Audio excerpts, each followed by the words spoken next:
Terça-feira, 26 de maio, e você confere no seu Jornal da Rede.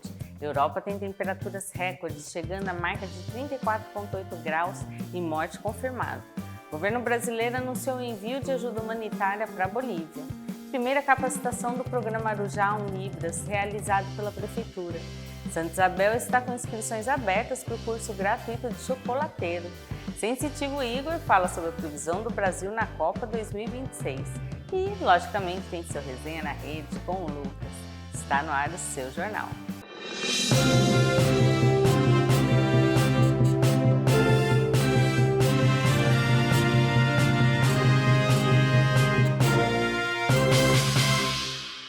A Europa registrou nesta segunda temperaturas recordes para o mês de maio, provocando alertas de saúde e mortes em diversos países. Olha só, no Reino Unido, os termômetros marcaram 34,8 graus nos Jardins de Kew, em Londres, superando um recorde de que durava desde 1922, gente. A Agência de Segurança de Saúde britânica emitiu um alerta laranja, advertindo para o risco de aumento na mortalidade, especialmente entre os idosos, devido ao calor extremo. Na França, a situação também é preocupante, com pelo menos 2 mortes relatadas durante eventos esportivos no último domingo. Um homem de 53 anos faleceu após um ataque cardíaco durante uma corrida em Paris, enquanto uma mulher morreu por insolação em uma competição na cidade de Lyon. A ministra do Esporte francesa, Marina Ferrari, reforçou que a prática de atividades físicas sob calor intenso exige vigilância absoluta, já que as temperaturas devem continuar acima dos 30 graus durante toda a semana. Que coisa, hein? E olha, o senador e pré-candidato à presidência, Flávio Bolsonaro, chegou nesta segunda-feira a Washington para uma possível reunião com o presidente Donald Trump. O encontro é visto como uma estratégia para criar uma agenda positiva após a queda do senador nas últimas pesquisas de intenção de voto. Flávio viajou acompanhado de um segurança e utilizou o passaporte diplomático para desembarcar na capital norte-americana. Dentre os temas que o senador pretende abordar com Trump está a proposta de designar facções criminosas brasileiras como o PCC e o Comando Vermelho, como organizações terroristas pelo governo dos Estados Unidos. Enquanto isso, em Brasília, o governo Lula mantém cautela e monitora a viagem à distância. Interlocutores do Planalto avaliam que a ida de Flávio aos Estados Unidos é uma tentativa de desviar o foco das recentes polêmicas envolvendo o financiamento de sua campanha. Vamos vir aqui para o Brasil, olha que tem notícia também. O governo brasileiro anunciou o envio de ajuda humanitária para a Bolívia, que enfrenta uma onda de protestos e bloqueios de estradas há quase um mês já. Olha, a decisão foi tomada após uma conversa por telefone entre os presidentes Lula e Rodrigo Paz, onde o líder boliviano relatou a escassez crítica de alimentos, combustíveis e medicamentos. O presidente Lula reiterou sua solidariedade e defendeu o diálogo entre o governo e os movimentos sociais para preservar a democracia no país vizinho. A crise na Bolívia se intensificou depois que o presidente Paz tentou implementar reformas na Constituição e na propriedade rural, gerando revolta entre agricultores e sindicatos ligados ao ex-presidente Evo Morales. Com uma inflação que chegou aos 20% no ano passado, a população sofre com o alto custo de vida e a baixa qualidade dos serviços públicos. Além do Brasil, os Estados Unidos e a Argentina também ofereceram assistência para tentar amenizar a situação que já é considerada uma crise humanitária grave na América do Sul. E passa a valer nesta terça a nova redação da norma regulamentadora número 1, que amplia as obrigações das empresas com a saúde mental dos trabalhadores, a NR1. Você já ouviu falar? Olha, a regra determina que temas como burnout, assédio, estresse e violência no trabalho sejam incluídos obrigatoriamente no gerenciamento de riscos ocupacionais. Na prática, os empregadores deverão mapear situações que possam provocar adoecimento psicológico, como jornadas excessivas e pressão abusiva por metas. Embora o Ministério do Trabalho tenha sinalizado que este primeiro ano terá caráter educativo, especialistas alertam que a mudança já deve impactar aí fiscalizações e ações trabalhistas. A partir de agora, qualquer acidente ou doença emocional relacionado ao trabalho deverá ser investigada pela empresa, que precisará comprovar as medidas preventivas adotadas. A expectativa é que a nova norma ajude a reduzir os índices de afastamento por transtornos mentais, que estão entre as principais causas de licença médica no país. Olha, vamos continuar falando de trabalho, mas outra coisa, a votação do relatório, que prevê o fim da jornada de trabalho 6x1, foi adiada para essa quarta após um pedido de vista da Comissão Especial da Câmara dos Deputados. O parecer apresentado pelo deputado Léo Prates propõe a redução da jornada semanal de 44 para 40 horas, sem corte no salário, e determina a escala de 5 dias de trabalho por 2 de descanso. O texto é fruto de um acordo entre o governo e o presidente da Câmara, Hugo Mota, para tentar viabilizar a aprovação. Conforme a proposta, o fim da escala 6x1 entraria em vigor 60 dias após a promulgação da lei, mas a redução das horas será gradual. As primeiras 2 horas serão cortadas em até 2 meses e o restante em um prazo de 12 meses depois. O relator também incluiu uma exceção para trabalhadores de alta renda, com um salário acima de R$21 mil, que não teriam direito à nova regra automaticamente. Se for aprovada a comissão amanhã, a expectativa é que a PEC siga para votação no plenário na Câmara já nessa quinta. Vamos acompanhando, né? E agora a gente vai mudar de assunto. Olha só, um forte terremoto de magnitude 6,9 na escala Richter atingiu a região norte do Chile na noite de ontem, provocando reflexos sentidos em diversos bairros da cidade de São Paulo. O tremor ocorreu às 6h52 da noite, no horário de Brasília, com epicentro próximo à cidade de Calama. Apesar da distância, moradores da Vila Romana, Jaguaré e até quem estava no Shopping Interlagos relataram que objetos balançaram e houve uma sensação de tontura. De acordo com o Centro de Sismologia da USP, é comum que abalos nos Andes sejam sentidos na capital paulista, porque a cidade está sobre uma bacia sedimentar que amplifica as ondas. O pessoal deve ter passado um susto. A Defesa Civil e o Corpo de Bombeiros informaram que, apesar do susto que levou muita gente a descer pelas escadas dos prédios, não houve registro de danos estruturais ou vítimas. No Chile, a Marinha descartou o risco de tsunami e as autoridades locais também não relataram estragos graves nas cidades mais próximas ao epicentro. Que coisa, hein? O Procon de São Paulo realizou uma operação especial de fiscalização em 45 postos de combustível entre os dias 18 e 21 de maio. A ação passou inclusive por 10 municípios paulistas, incluindo Suzano e Guarulhos, e não registrou nenhuma interdição por combustível adulterado.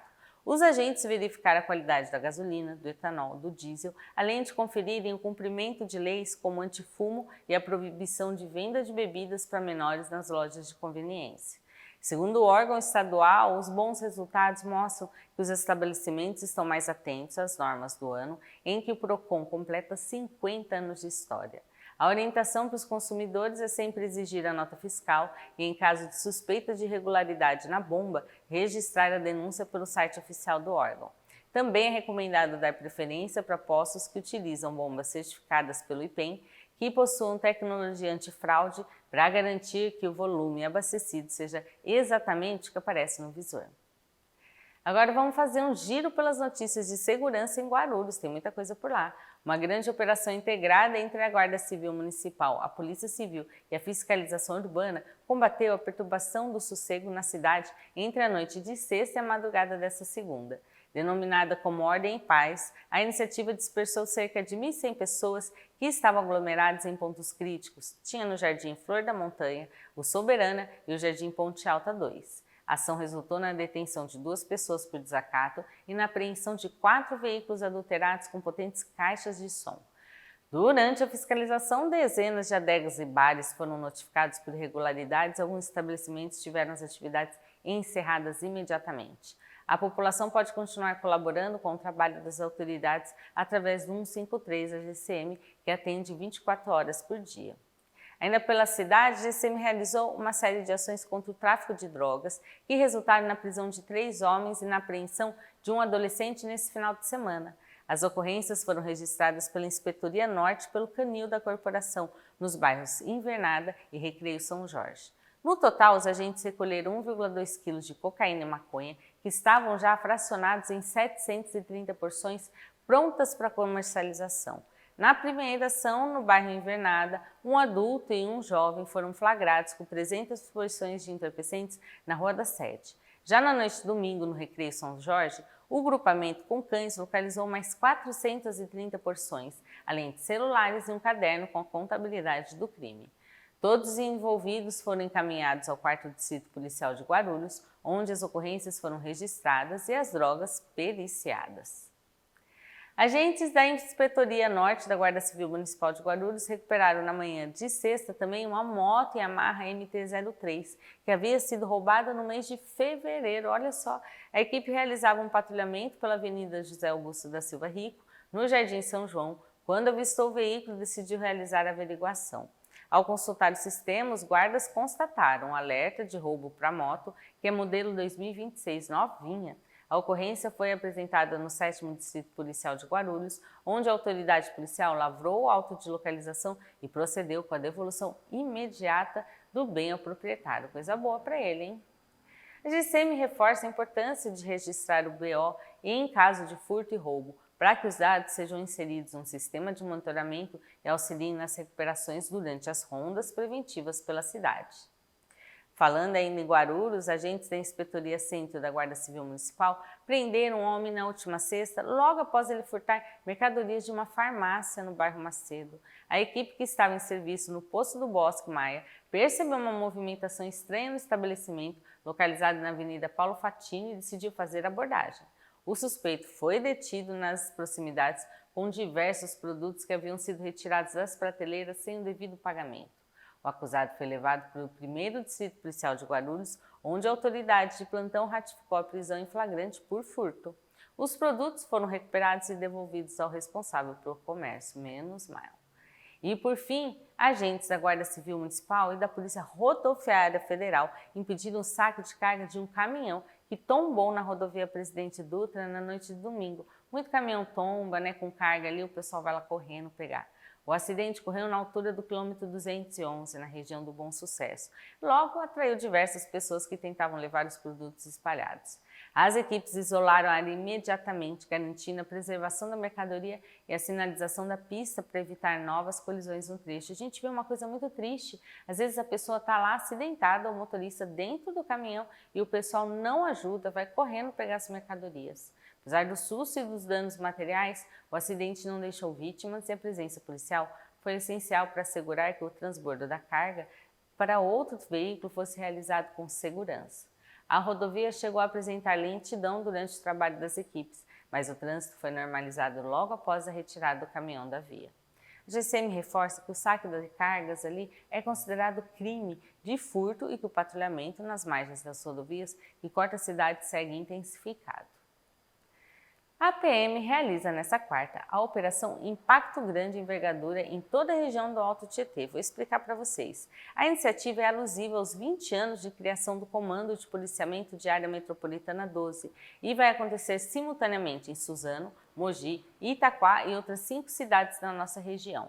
A mobilização contará com cerca de 350 policiais militares e 140 viaturas, com o objetivo de ampliar a presença policial e reduzir os indicadores de criminalidade. A ação terá o apoio estratégico de unidades especializadas, como a Rota, o Batalhão de Choque, a Polícia Montada e o Comando de Aviação da Polícia Militar. Muita gente participando. Também haverá reforço no policiamento rodoviário nas principais vias que interligam os municípios da região. O início oficial da operação está marcado para 2h30 da tarde, com uma grande revista das tropas no Parque Max Pfeffer, em Suzano, de onde as equipes partirão para o patrulhamento ostensivo. O Departamento Estadual de Investigações Criminais realizou nesta segunda uma operação para desarticular um grupo suspeito de aplicar golpes financeiros em idosos. A ação cumpriu mandados em Mogi, Santo André e na capital paulista, resultando na prisão temporária de 3 pessoas. Segundo a Polícia Civil, os criminosos utilizavam 2 empresas de fachada no mercado financeiro para enganar as vítimas com falsas promessas de redução de juros e vendas de cursos fantasmas. Durante a operação, os agentes apreenderam 6 carros de luxo, um jet ski, celulares e notebooks que serão periciados para identificar o alcance total da fraude. As investigações apontaram que os golpistas abordavam os idosos por telefone e rede social, utilizando argumentos convincentes para acessar dados bancários e realizar empréstimos indevidos. O DEIC orienta que as vítimas desse tipo de crime devem registrar o BO imediatamente para auxiliar na recuperação dos valores e na identificação de outros integrantes da quadrilha, tá? O Parque Residencial Marengo, em Itaquá, vive um novo momento com a intensificação das rondas do GCM e a queda dos índices de criminalidade. Historicamente afetado pelo tráfico e por furtos ao comércio, o bairro recebeu operações permanentes da Força Azul que resultaram na desarticulação de 27 casas-bomba desde 2021. Esses imóveis eram utilizados por organizações criminosas para o armazenamento e a distribuição de grandes quantidades de entorpecentes na região. A população pode continuar colaborando com o trabalho da GCM, realizando denúncias pelo 153 ou diretamente na base da corporação. Vamos falar agora de uma força-tarefa coordenada pela GCM de Suzano, que resultou na interdição de uma tabacaria e na autuação de um bar, durante a Operação Cidade e Ordem. A ação ocorreu na última sexta e mobilizou 32 agentes da GCM, Polícia Militar, Vigilância Sanitária e setor de fiscalização. No Jardim Varã, uma tabacaria foi fechada por falta de licença municipal e pelo uso irregular de narguilha em espaço inadequado. Na Vila Maluf, um bar foi autuado por desrespeitar o horário de funcionamento e por descumprir a lei antifumo do estado de São Paulo. Ao todo, 10 estabelecimentos foram vistoriados em diversos bairros do município com o objetivo de ampliar a sensação de segurança, garantindo sossego aos moradores. O piloto de avião Sérgio Antônio Lopes, de 60 anos, morador de Guararema, tornou-se réu nesta semana após o Tribunal de Justiça aceitar a denúncia do Ministério Público por crimes como estupro de vulnerável e exploração sexual infantil. Lembra dessa história? Olha, o acusado foi preso em fevereiro deste ano, dentro de uma aeronave no aeroporto de Congonhas, momentos antes do voo para o Rio de Janeiro. O inquérito concluído pela Polícia Civil indicia ali o piloto por mais de 10 crimes, incluindo produção de pornografia infantil e organização criminosa. As investigações apontaram que Sérgio se aproximava das mães e avós para aliciar crianças e adolescentes entre 10 e 14 anos. Ele chegava a pagar valores entre 30 e 100 reais, além de aluguéis e remédios para que os próprios responsáveis entregassem as menores para os abusos sexuais. 2 mulheres também foram presas por suspeita de vender as netas e aliciar outras crianças para a rede.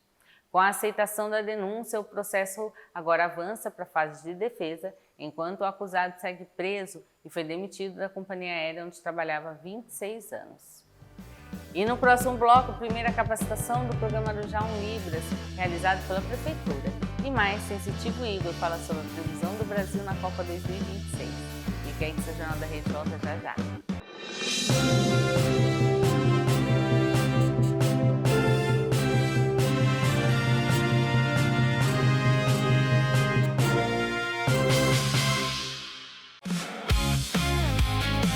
E seja bem-vindo à Toyota. Eu tô aqui em Guarulhos, na Avenida Anielo Pratice. Gente, olha só que tecnologia. Toyota é tecnologia japonesa. Aqui você tem até 10 anos de garantia. Quem é que te oferece 10 anos de garantia? Até 10 anos de garantia? Só quem sabe o que vende pra você, né? E a gente fala de lançamento, 0 km Yaris Cross a partir de 151.990 com IPVA 2026 de presente pra você. E agora a gente mostra Corolla Cross XRE ou XRX Flex, que você pode optar ou pelo IPVA 2026 ou então R$10 mil de bônus na troca. Agora, essa SW4 tá linda. Essa tá com bônus de R$25 mil com o carro na troca. Tem seminovos também aqui para você escolher, todos com garantia, procedência. E dependendo do Toyota seminovo que você compre aqui, você tem até 10 anos de garantia também, tá? No 0 km no seminovo Toyota, tá bom? Agora a gente fala do consórcio Toyota, com as melhores taxas de administração aqui você encontra. Comprando acessórios, comprou seu Toyota, comprou acessórios aqui, você tem até R$500 de bônus na compra de acessórios. E anota o endereço, Avenida Anielo Pratice, 350, Jardim Santa Francisca, aqui em Guarulhos. É Toyota, tecnologia japonesa oferecendo o que há de melhor para você.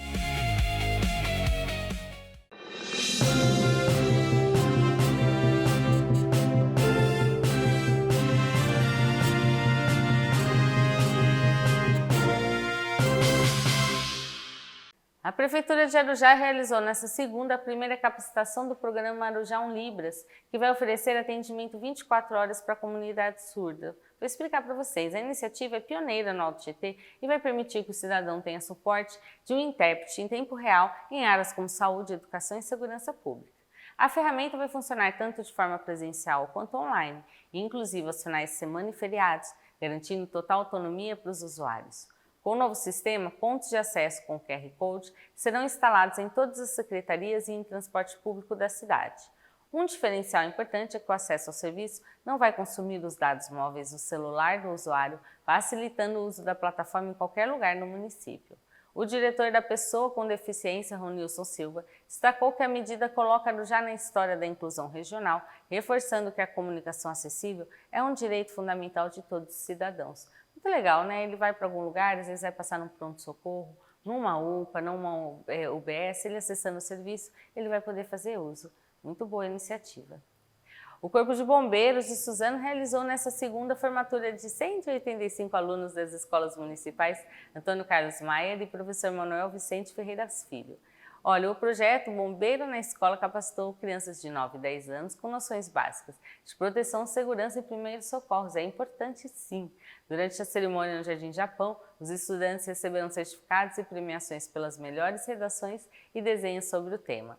Ao longo das aulas, os alunos aprenderam como agir em caso de queimadura, risco de fios elétricos expostos e como prevenir afogamentos. O encerramento contou com a presença do mascote Faísca, o cão do Corpo de Bombeiros, que alegrou a confraternização dos novos formandos. Parabéns, viu? Um assunto importante aí, olha, o Hemocentro de Suzano emitiu um alerta crítico nesta terça, informando que os estoques das tipagens O e A, tanto positivo quanto negativo, são totalmente zerados.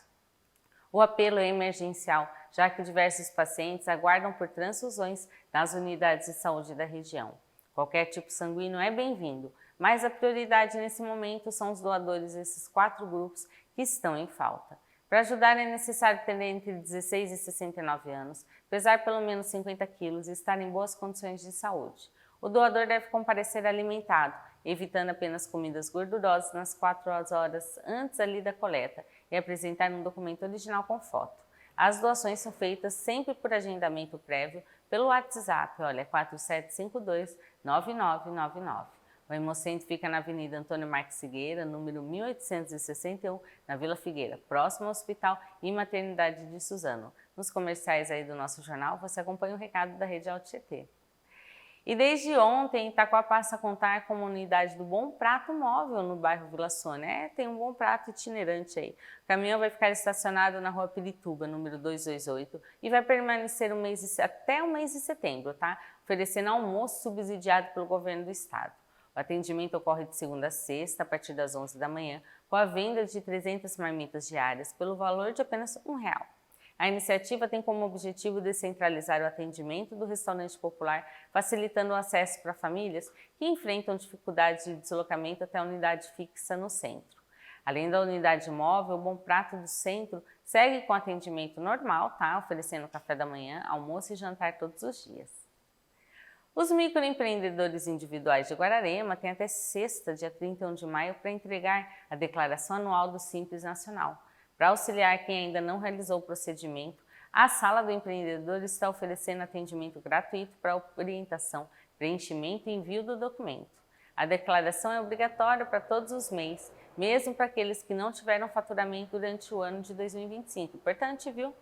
O não envio dentro do prazo pode resultar em multa e deixar o CNPJ em situação irregular, impedindo o acesso a benefícios e créditos. Os interessados podem procurar a Sala do Empreendedor na rua 19 de setembro, no centro, das 8 ao meio-dia e da 1 às 5 da tarde. Além de suporte com a declaração, a Prefeitura mantém orientações gratuitas sobre a formalização e emissão de documentos durante todo o ano para fortalecer o comércio local.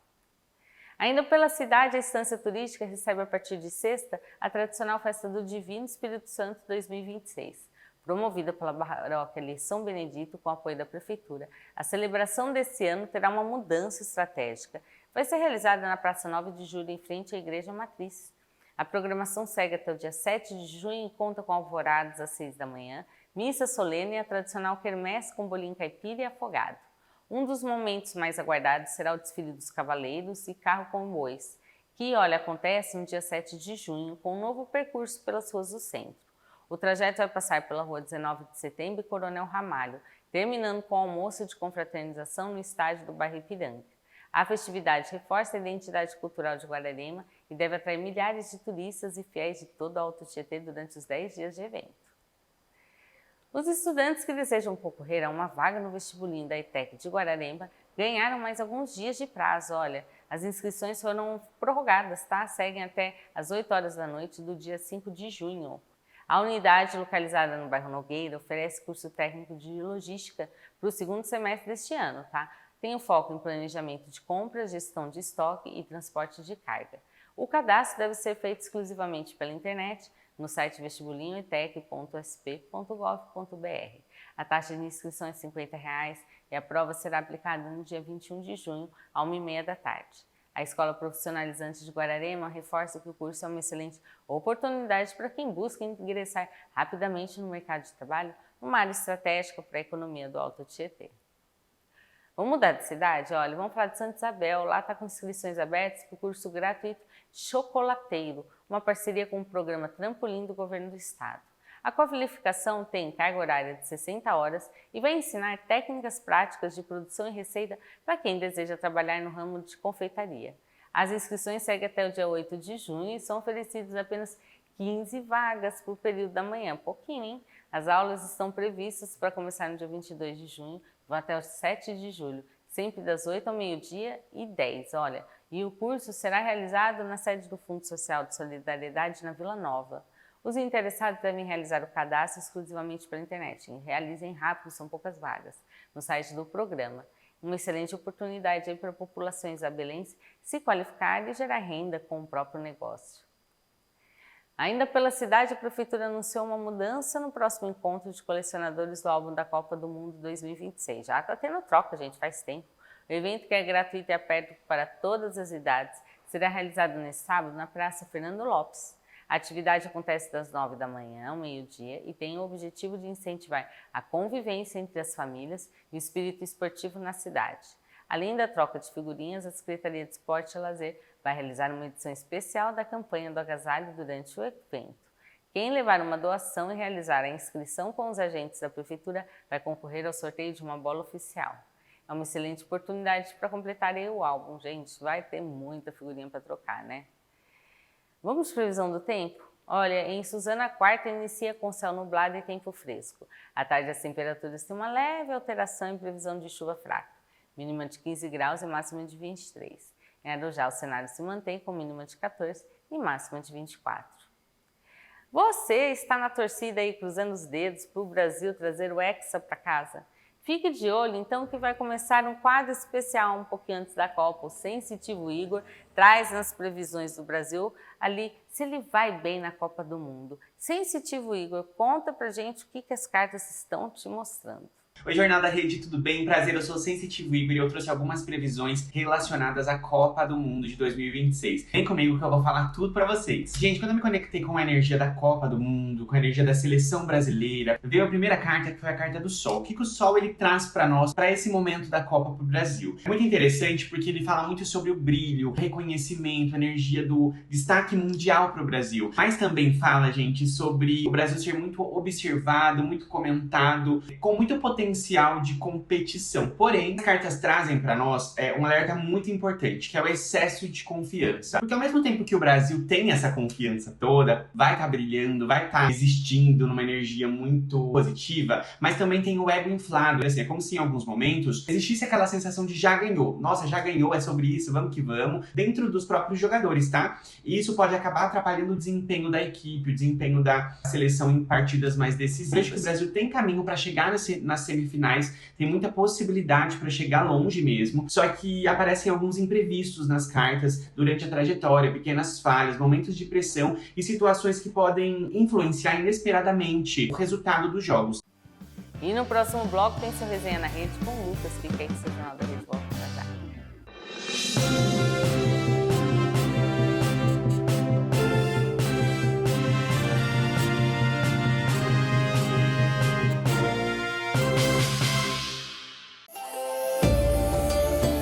Hoje nós vamos falar de um clássico da culinária japonesa, o sukiyaki. O sukiyaki é um prato tradicional do Japão, muito apreciado em momentos de reunião com a família e amigos. Ele é preparado em uma panela na mesa, com ingredientes cozidos lentamente em um caldo saboroso à base de shoyu, açúcar e saquê. Cada momento traz uma combinação única de sabor e aconchego. E é aqui que entra o diferencial. A Goro traz ingredientes que faz toda a diferença no que realmente importa: o sabor, o momento e a experiência à mesa. Temos nossa linha de massa de peixe que entrega textura única e sabor marcante ao caldo. Tofu, leve e perfeito para absorver o tempero. Moyashi, que traz frescor e equilíbrio. E o agê, que intensifica ainda mais o sabor do sukiyaki. Com hortaliças selecionadas e a qualidade Goro, o seu sukiyaki se torna uma experiência completa e autêntica. Experimente e sinta a diferença no sabor. Goro, qualidade e tradição japonesa na sua mesa, sempre fazendo o melhor para você.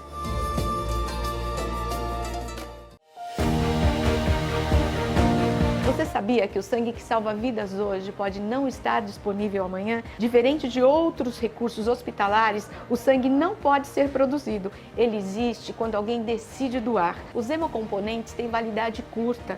Alguns duram poucos dias. Por essa razão, os estoques precisam ser reabastecidos sempre.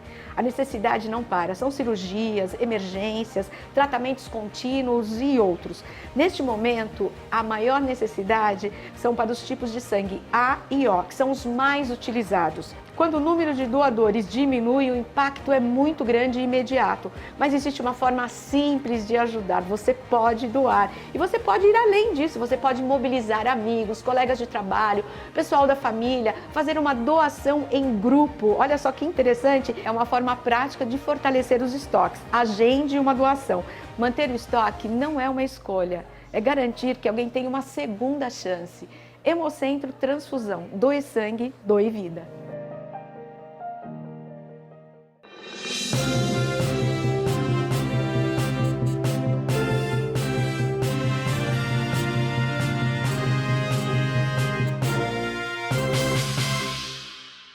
Fala pessoal da Rede Auto GT, começando mais uma edição do seu Resenha na Rede e hoje para falar muito dessa 17ª rodada do Campeonato Brasileiro. Tivemos alguns resultados muito importantes acontecendo nesse final de semana, principalmente dos times paulistas. Sábado tivemos 3 jogos, domingo mais um, Corinthians entrando em campo, mas vamos começar pelo primeiro desses jogos aqui dos gigantes paulistas, que foi o São Paulo, que entrou em campo no Morumbi no último sábado e acabou ficando no empate em 1-1 com a equipe do Botafogo.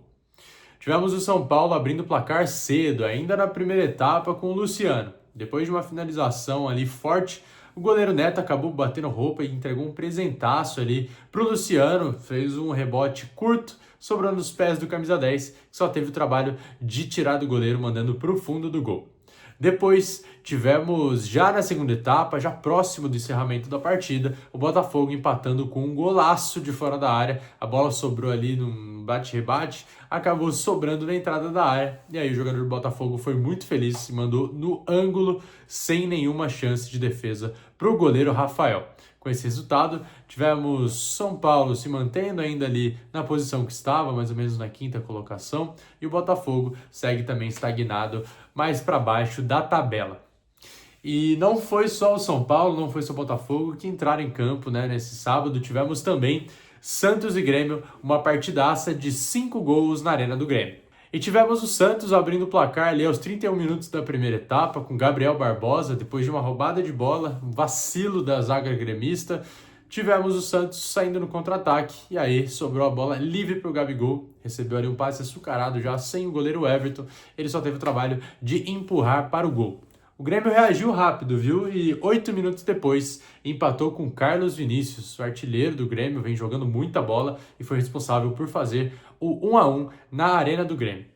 Na segunda etapa, o Santos voltou a ficar à frente novamente com o Gabriel Barbosa, mas não foi o suficiente, porque mais uma vez, poucos minutos depois, o Grêmio empatou de novo com o Carlos Vinícius. Então, os artilheiros ali alternando. Tivemos primeiro o Gabigol, depois o Carlos Vinícius marcando aí nessas sequências, e esse 2-2 que parecia que ia persistir no placar, até que um pouquinho depois, aos 62 minutos de jogo, TT marcou um belo gol ali para a equipe do Grêmio sair com 3-2, dar números finais à partida. A gente continua falando aqui dos jogos de sábado. Tivemos Palmeiras 3, Flamengo 0 no Maracanã, em um jogo aí de nuances. O jogo começou com o Flamengo em cima, o Flamengo muito bem, equipe rubro-negra indo ali com maestria para o ataque, conseguia boas finalizações e pressionava o Alviverde. mas acabou sofrendo muito depois da expulsão de Jorge Carrascal. O colombiano levantou demais o pé ali, acertou o rosto do zagueiro Murilo e aí recebeu o vermelho na hora, não teve jeito, o Flamengo jogou com um a menos e aí sentiu. Palmeiras foi para cima e conseguiu ir construindo essa bela vitória. Fez ali 1-0 com o Flaco Lopes, depois conseguiu ampliar o placar já na segunda etapa e aí deu números finais com um golaço marcado por Paulinho. Paulinho, ex-jogador do Vasco, deu aquela provocada na torcida do Flamengo, né, a torcida flamenguista. E aí tivemos o segundo gol do Palmeiras marcado pelo Alan. Tinha esquecido o nome aqui, mas já passei aqui para vocês. Então, Flaco Lopes, Alan e Paulinho, os responsáveis pelos gols da vitória alviverde, que fazem com que o Palmeiras abra aqui 7 pontos na distância, aqui, 7 pontos na liderança do campeonato. O Flamengo fica estagnado na segunda posição com seus 31 pontos e o Verdão ri à toa aí com 38 pontos já na frente. Mas voltando agora, indo para domingo, falando de Corinthians e Atlético Mineiro, tivemos um jogo horroroso na Neoquímica Arena, mas o Corinthians venceu por 1-0 e isso que importa para a torcida corintiana. Jogando em casa, o Timão aí teve muita dificuldade para furar essa defesa do Atlético. O Atlético chegou em Itaquera com aquela postura de segurar o placar, aparentemente. Um 0-0 que era confortável para a equipe do Galo. E um lance ali já na reta final de jogo, depois dos 40, tivemos uma bela trama ali, uma bela troca de passes que Gabriel Paulista achou o Memphis Depay no pivô, camisa 10 soltou no Caio César, que achou o Mateuzinho passando pela direita, o lateral fez o cruzamento, passou por toda a extensão da área, e aí o marroquino Zaccaria Labiat pegou de esquerda, batendo forte cruzado para abrir o placar e dar a vitória para o Corinthians. Esse então o segundo gol consecutivo de Zaccaria Labiat com a camisa corintiana, e um gol importante aí que deu a vitória para o Corinthians, que foi a 15ª colocação, contou aí com os tropeços de Santos e Vasco, para aí sim se distanciar do Z4. O Corinthians foi a 21 pontos e agora já respira um pouco mais aliviado no Campeonato Brasileiro, fora da zona de rebaixamento. Bom, meus amigos, mas nem só de futebol brasileiro, nem só de campeonato brasileiro vive o nosso Resenha na Rede. Temos também atualizações sobre Sul-Americana, Libertadores, porque nessa semana temos as rodadas finais das fases de grupos, né, das competições. Então, na Sul-Americana, na terça-feira, teremos Santos e São Paulo entrando em campo. Primeiro, o tricolor paulista encara o Boston River no Morumbi às 7 da noite.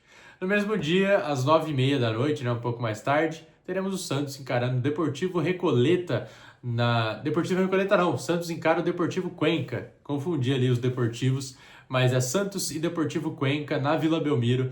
E a gente segue falando agora de Libertadores, porque teremos jogo também acontecendo na quarta e jogo acontecendo na quinta. Na quarta-feira, o Timão entra em campo para enfrentar a equipe do Platense, na Neoquímica Arena. Então, o Corinthians, que estreou na Libertadores vencendo o Platense fora de casa, agora fecha sua participação na fase de grupos, enfrentando os argentinos em casa. Então, o jogo acontece às 9h30 da noite. Já na quinta-feira, teremos Palmeiras e Júnior Barranquilla, fechando, então, a semana para os paulistas, para os gigantes paulistas na Libertadores e na Sula. O Verdão encara o Júnior Barranquilla às 7 da noite. Então, a gente segue acompanhando por aqui e, é claro, no seu Resenha na Rede, você vai conferir as principais atualizações dos esportes no Brasil e no mundo, viu? E é isso aí, ó, seu Resenha na Rede fica por aqui. Nos vemos na próxima edição, viu? Forte abraço!